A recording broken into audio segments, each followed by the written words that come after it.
প্লেয়ারদের পারফর্ম খারাপ, লাগা জিম্বাবুয়ে। এখন প্লেয়ারদের পারফর্ম খারাপ, লাগা জিম্বাবুয়ে, সেটা করেও যদি প্লেয়ারদের পারফর্ম ভালো না হয়, তাহলে এরপরে কি লাগাবে?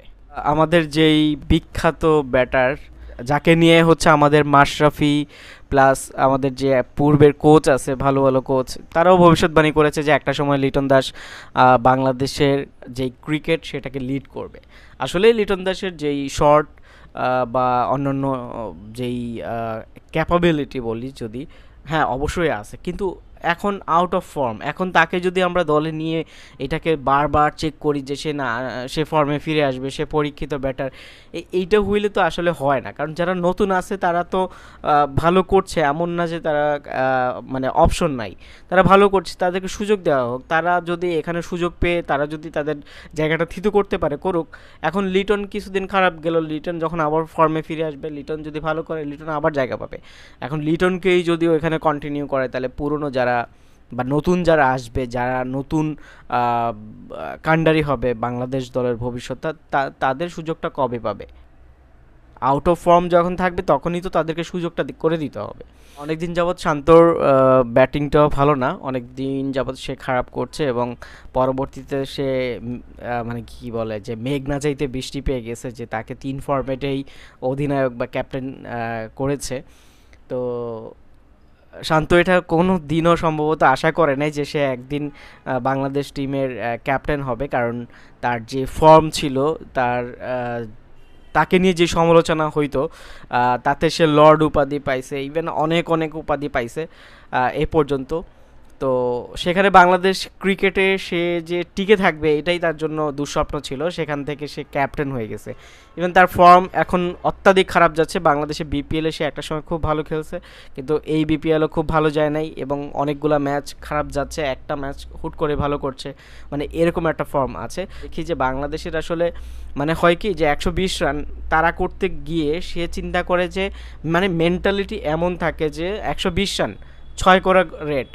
এখন বাংলাদেশের যখন মাথায় থাকে 6 করে আমার ওভার প্রতি নিতে হবে, তখন সে নিচে হচ্ছে 4 করে, আর বাকি যে রানটা সেটা জমে জমে একটা সময় 8-এ চলে যায়, 8-10-এ চলে যায়। যেখানে 120 রান হয় সেখানে অবশ্যই বলিংরা একটু ভালো করে, মানে বোলিং পিচ হয়। তো সেখানে যদি আমি প্রথম থেকে আগায় না রাখতে পারি, আমি যদি 6 স্ট্রাইক রেট, যে মানে 6 রেটিং যেটা ওভার রেট, রিকার্ড রেট, সেটা যদি আমি 4 করে টানি, তাহলে হয় কি আমার একটা সময় ওই ওভার প্রতি রেট দাঁড়ায় হচ্ছে 8 থেকে 10।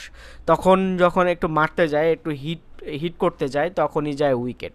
আর উইকেট যাওয়ার পর নতুন একটা ব্যাটার আসলে সেই এরকম একটা পিচে সে বল বুঝতে বুঝতে আরও কিছু বল খেয়ে ফেলে, তখন আবার রানটা যায়, চলে যায় 12-তে। হ্যাঁ, তখন আবার হিট করা শুরু করে, 2-4টা মারে, তারপরে ঠাস করে উইকেট পড়তে পড়তে একটা সময় দেখা যায় 8 উইকেট 10 উইকেটের কাছাকাছি চলে যায়, তখন ম্যাচ যায় হাতের বাইরে। মানে বিশেষ করে ইংল্যান্ড, নিউজিল্যান্ড, অস্ট্রেলিয়া, এই সমস্ত দলগুলো আমি দেখি এরকমটা, যে যদি 120 রান বা 130 রান, 150 রানও হয়, তারা চায় যে যত দ্রুত খেলাটা শেষ করা যায়। মানে প্রথম দিক থেকেই তারা স্ট্রাইক রোটেশনটা এত ভালো রাখে যে পরবর্তীতে যদি 8 উইকেটও পড়ে যায়, শেষে 2 উইকেট থাকলে তারা দেখা গেল রান রেট খুবই কম থাকে, তখন তারা আস্তে আস্তে খেলে ম্যাচটা উইন করতে পারে। কিন্তু বাংলাদেশের বেলা সম্পূর্ণ উল্টা, টপ অর্ডারে মানে ধস। এখন তামিম একটু ভালো করছে, যে জুনিয়র তামিম, আর লিটন দাস তো খুবই বাজে অবস্থা। আর আমাদের যে ক্যাপ্টেন শান্তরও বাজে অবস্থা, বাজে ফর্ম। তো আমাদের যে মেহেদি মিরাজ, কিন্তু ভালো অলরাউন্ডার, আগে বলিংটা ভালো করতে, এখন বলিংয়ের থেকে ব্যাটিংটা তার মেইন ফোকাস, সে কিন্তু ভালো করে। তাকে আপনি সাথে নামান, সে কিন্তু লাস্ট উইকেটে সাথে নিয়ে, মানে শেষ উইকেট সাথে নিয়ে তারপর ম্যাচ জিতেছে, এরকম আছে। তাকে যখন ওপেনিংয়ে দিয়েছে তখনও সে কিন্তু দ্রুত রান তুলতে পারছে, ইভেন সকল প্রুভমেন্ট তার ছিল। তারপরেও কেন যে মেহেদি মিরাজকে রাখে নাই বিশ্বকাপ স্কোয়াডে, এটা আসলে খুবই দুঃখজনক। আর আমার মনে হয় যে একটা সময় মেহেদি মিরাজকে তারা সবাই মিস করবে। তবে একটা জিনিস ভালো যে সাইফুদ্দিনের যেহেতু ইনক্লুড হয়েছে, তাহলে আমাদের ব্যাটিং লাইন আপটা আরেকটু লম্বা হয়েছে। আর আরেকটা ব্যাপার হচ্ছে রিয়াসাত আজিমকে আমরা সবাই চিনি, খুবই ভালো ক্রিকেট বোঝেন, বিশ্লেষণ করেন। সে কিন্তু মানে সব সময় দেখতাম যে যেখানে খারাপ ছিল সেখানে আষ্টে পৃষ্ঠে লেগেছিল, এবং তার প্রশ্নের ধার তলোয়ারের মতো ছিল, যার কারণে হচ্ছে 71 যেটাকে সে দাঁড় করাইছে, মানে খেলাযোগকে সে দাঁড় করাইছে বলতে গেলে, তার খেলাযোগ মানে হচ্ছে রিয়াসাত আজিম ছিল।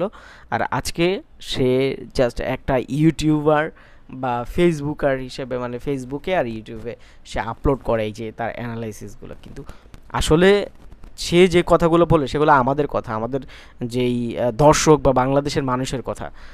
একটা জিনিস দেখেন যে আফগানিস্তানের মতো দল কত আগায় গেছে, আর জিম্বাবুয়েও দেখেন সেই আগে 2007 বা 2 সালে 3 সালে 5 সালে যেরকম ছিল এখনও স্টিল সেম আছে। বাংলাদেশ একটু আগাইছে, মানে খুব বেশি আগায় নাই, একটু আগাইছে।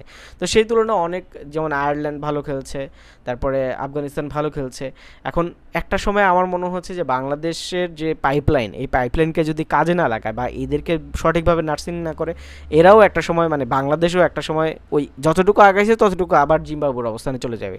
তখন ওই প্লেয়ারদের পারফর্ম নাই, লাগা জিম্বাবুয়ে, এটাই হবে।